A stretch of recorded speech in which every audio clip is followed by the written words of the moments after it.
And you might be thinking, what is she doing here talking about menopause? Honestly, I thought the same thing, but then I realized menopause might feel far away, yet almost half the world will go through it. And most of us don't learn anything about it until we get there.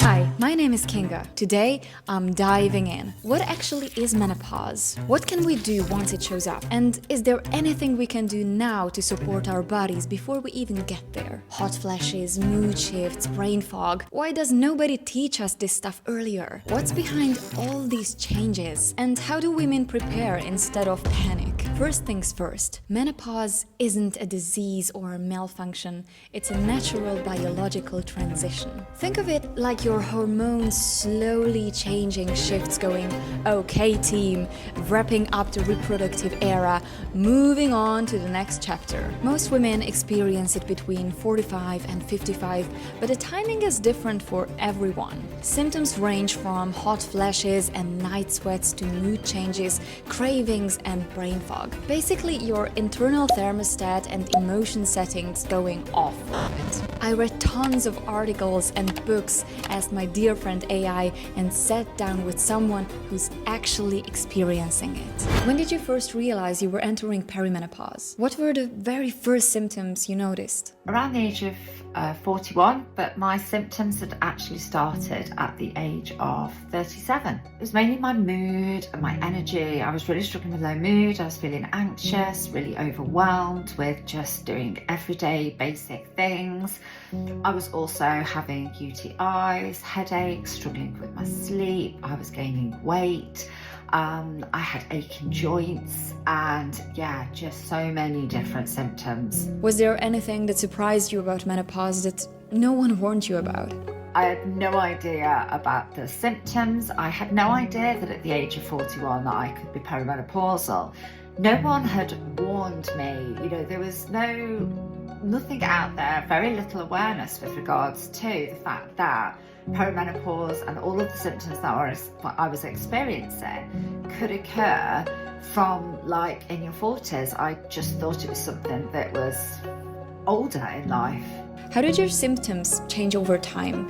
Quite gradually, but actually quite suddenly as well. It's like a contradiction, but I was, 1 minute I seemed to be okay, and then the next thing I know I was suffering with low mood and anxiety, struggling to sleep. And those did then exacerbate gradually over time with more symptoms coming, the aching joints and even more weight gain and the bloating and the complete lack of stamina, the lack of motivation, the forgetfulness. During menopause, estrogen and progesterone slowly decline. These hormones help regulate mood, temperature, sleep, metabolism, all the background systems we don't even think about. So when they shift, the body responds loudly, not because it's broken, but because it's recalibrating. Did menopause impact your emotions or mental health in ways you didn't expect? Yes, the low mood, the anxiety, the overwhelm, the just inability to control my moods. I just was not expecting the severity of how that could impact it, and also had no clue that my hormones would impact my mental health in the way that they did. How did menopause affect your energy levels or motivation? Just wrecked my energy, my motivation. It was on the floor. I was so fatigued all the time. It would get to 3 o'clock in the afternoon and I just didn't know how I was going to stay awake and do what I needed to do. Daily habits made a huge difference to me. It came from an awareness that, my nutrition, the supplements that I could use, and meditation. So basically looking after myself, giving myself that self-care, making sure that my body was getting all of the goodness that it needed were absolutely key. Consistent movement, walk, lift, stretch, dance. Future bones and muscles will thank you. Making sure that you're getting the fresh air, that you're going out for a walk, or that you're doing your exercise, and just that, the meditation, the things that can help you from a self-care perspective with that mindfulness and just nourishing your body with what is needed. Nutrition upgrades, more protein, fiber, hydration, omega-3s, magnesium, calcium, nutrients that support long-term hormonal balance. I just really had to completely change my diet. So I'd always eaten healthy, but it was making sure that I was getting the protein, getting the fibre, getting the healthy fats. No longer was it about calorie counting, but it was about nutrition and making sure that my body was getting the goodness and supplementing it in a way. Sleep routines, a cooler room, softer lighting, tech downtime, stress care, meditation, breathing, journaling, or giving yourself permission to pause. These habits help now and help future you even more. I wish I'd started yoga earlier, and from a sleep perspective, it really was about ensuring that before I went to bed and that I was, again, giving my body those nutrients that were needed to ensure that I was calm and that I was getting that deep sleep that was so needed and a good quality sleep. Honestly, learning about all of this has changed the way I think about menopause.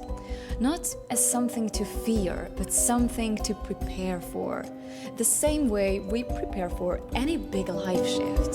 This chapter has empowered me and changed me in so many ways. It's made me so much stronger as a person. It's empowered me as a woman to know my body, to know what's going on with my hormones. And it's changed me because I think I just expected that that experience would be a negative one, and now I realise that it doesn't have to be.